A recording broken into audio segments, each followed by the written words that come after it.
What's up, guys? More Medic 1 here, and today on the bench we have a Steel HS87T 40-inch single-sided hedge trimmer, and as you can tell, we've got some carnage going on right here with the blade.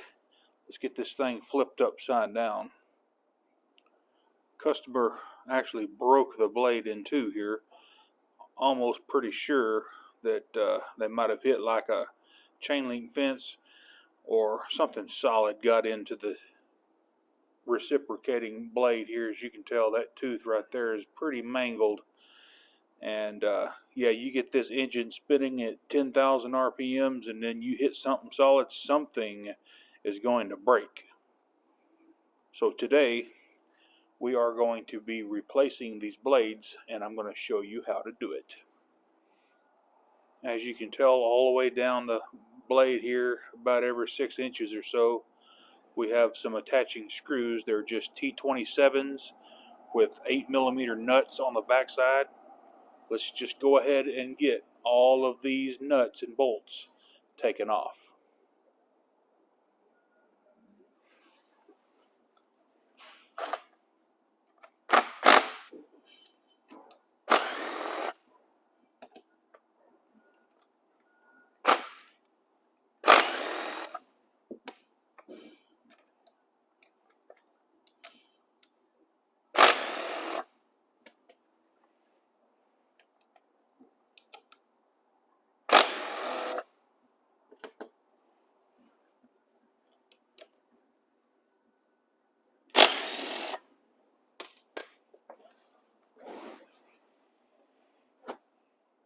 Go ahead and slide out all of your bolts.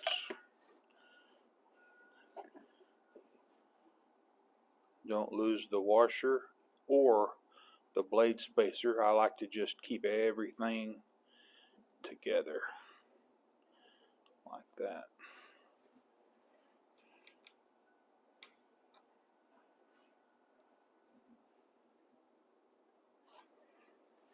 Now, if your little blade spacers are worn out, go ahead and replace those. These seem to be okay. They'll get like a flat spot wore in them like this here, but you can just take and turn them and they'll be good to go.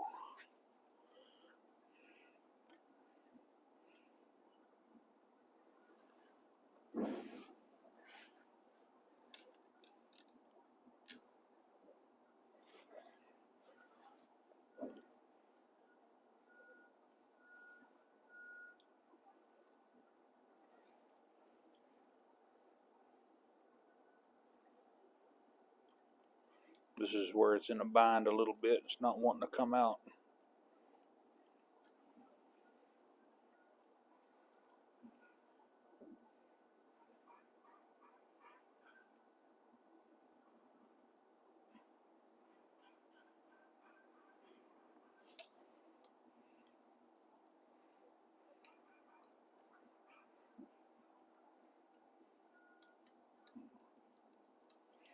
We'll take this broken piece of blade off.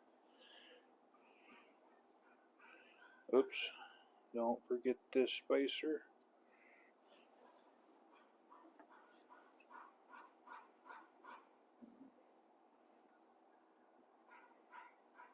And don't forget about your end strap here, because that's where that's going to take the place of two washers. And it helps strengthen it up at the tip.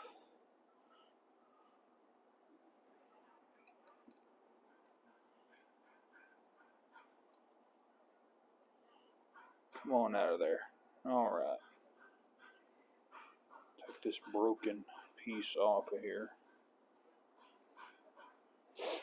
As you can tell, we're pretty much free. Now we just need to dig into this gearbox. Now we're going to have 6 gearbox attaching screws, or the cover for the gearbox.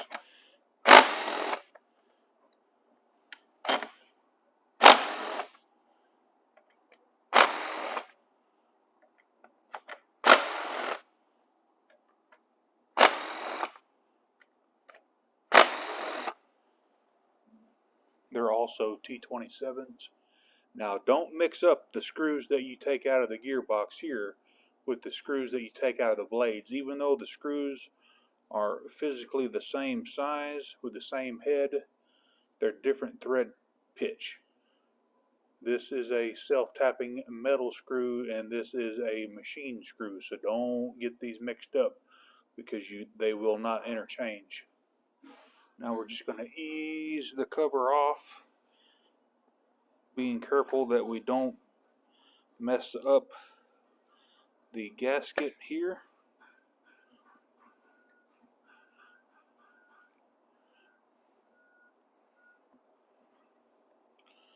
Okay, we're going to remove the little splash shield or thrust shield here, thrust bearing.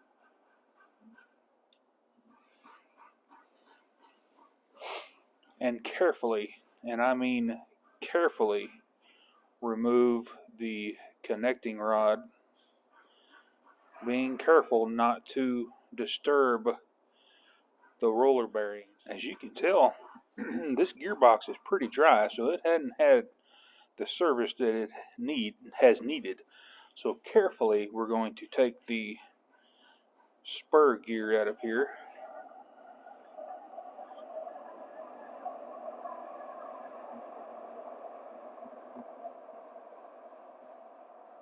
Make sure that you don't disturb these roller bearings. Go ahead and carefully remove the, I like to call it basically it's a dam that helps keep the grease in the gearbox.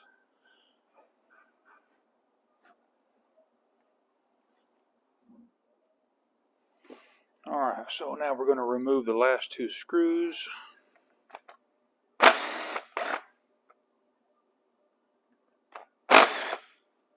Kind of support everything so it doesn't want to just fall apart on you. Remove this strap and bolt. Just wiggle it up out of the hole there, and don't forget your spacer. Same with this bolt. Don't forget your spacer. Keep these two screws together. Got one here we missed. Okay, now at this point we can take the blade assembly completely out and just leave this connecting rod in there. Don't take it out.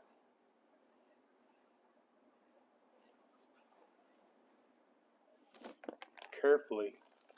These blades, these new ones, are going to be razor sharp.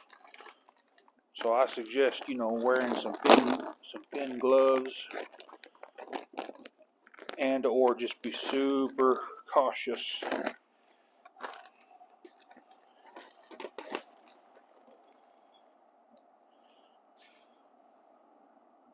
just going to lay the new blades on the stiffener bar or backbone, if you will. I'm just going to install a couple of screws and bolts here, or nuts. One there, and it doesn't matter, one about halfway down, just to help hold it together.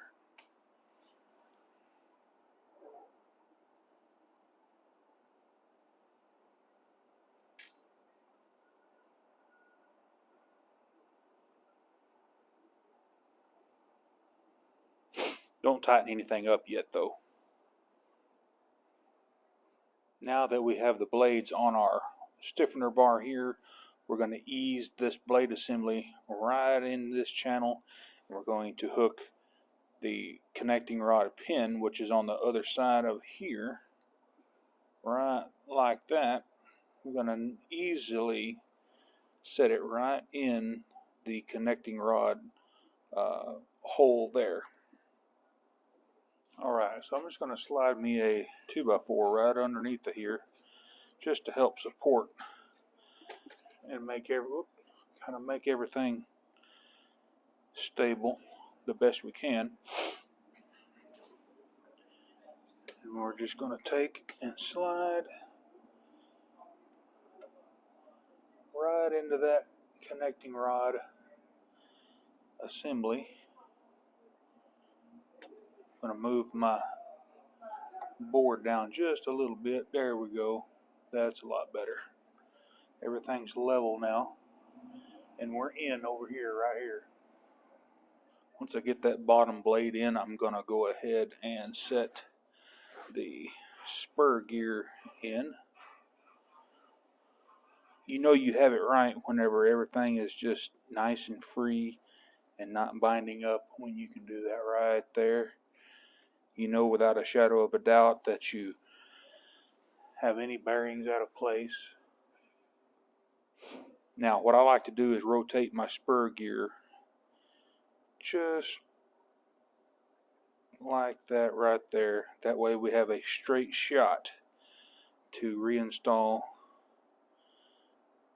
this connecting rod right there.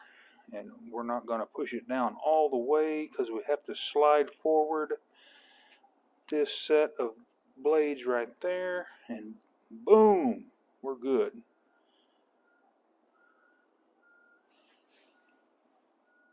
Now just take your screwdriver and kind of line up your mounting holes right there, and then we'll install this little guy right here with our spacers. One spacer there and one blade spacer there. Oh no, I feel like a complete dodo head. Hey, right here, I don't know what happened. I'm holding those two spacers in my hand. I'm explaining where the bigger diameter spacer goes. I lost the microphone battery, went dead right in the middle of filming, and I apologize like crazy. But I think I can fix the video by doing this little picture-in-picture. I hope that it works out. Go ahead and start reinstalling your attaching screws, and just torque each one by one as you go down. Just a couple of ugga-duggas. Go ahead and install that little green, or is it might have been orange, that little stuffing block or the oil dam in there, and get it set down in its spot. It'll go both ways. Either way is fine. It doesn't matter. Now go ahead and start installing the thrust plate and get it cinched down, and make sure that the spring tabs are down, and you should be good to go. Other than that, you're ready to put the cover back on and start installing the cover screws, and just give them a couple ugga-duggas with your impact wrench, and you should be good to go.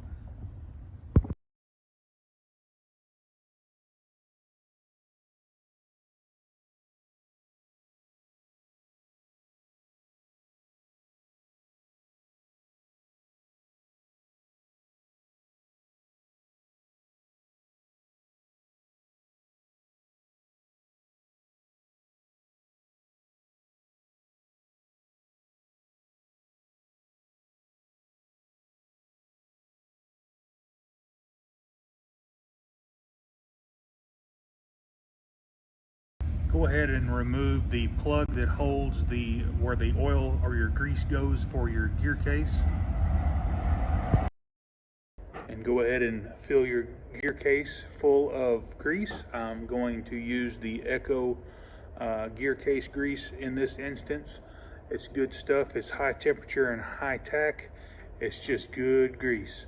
And I'm going to fill it up until it just comes out of the front where the blades enter the gearbox. Just as the grease just starts to come out, I'm going to stop. Here I am. I got it running, just being a goofball. Hey, it's running. It's doing good. We've got the blades replaced on this HS87T. And guys, this was a fun one. I'm sorry that we kind of screwed up on the microphone, but alrighty guys, we got that HS87T going one more time. Hey, if this helped you out, give me a thumbs up and smash that subscribe button. And while you're there doing that, go ahead and click that bell so you get all my new videos. Y'all have a good rest of your day. More Medical One.